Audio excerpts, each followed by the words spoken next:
Sabi nila, punta kayo ng Manila, maraming trabaho dito. Oo, marami nga, kaso ang hirap mo makapasok.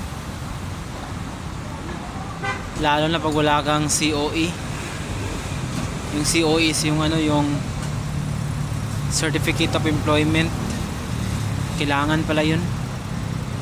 Tapos dapat pag sa resume mo, yung mga experience mo is dapat 6 months pataas.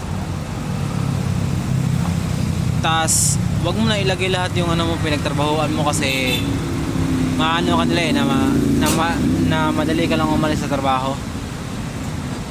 Tapos kung gusto mo naman mag call center, meron naman, marami naman, madali lang ipasa yung mga interview nila tsaka yung mga exam.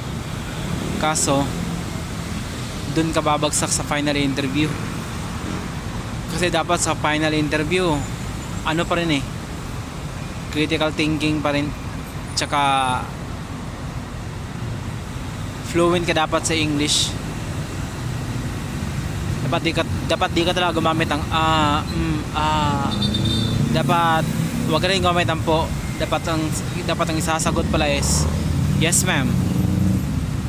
Yes ma'am lang yung isasagot mo, dapat yes ma'am lang talaga. Pag dapat pag may question, may mga medyo nag-loading ka, wag kang bawal yun, bagsak ka na dun. Tsaka may recommend ko sa inyo is yung Concentrix tsaka Alora.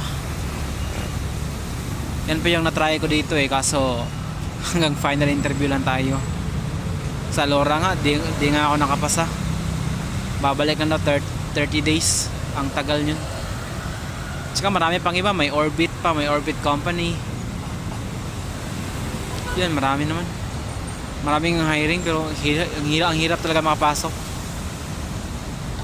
Yun lang yung tips ko sa inyo kung pupunta kayo ng Manila, especially sa mga Bisaya. Para okay dito, maraming trabaho. Dapat magdala talaga kayo ng COE or in situ man lang, para mas mapadali yung trabaho nyo. Sa mga pinagtatrabahuan dyan sa Mindanao, kumuha talaga kayo ng COE. Kailangan yun Tapos NBI, PhilHealth, Pag-ibig, tsaka SSS. Dapat kompleto na yung tatlo, kasi yung drug test dito na yun, tsaka yung health card dito mo na kukunin yun.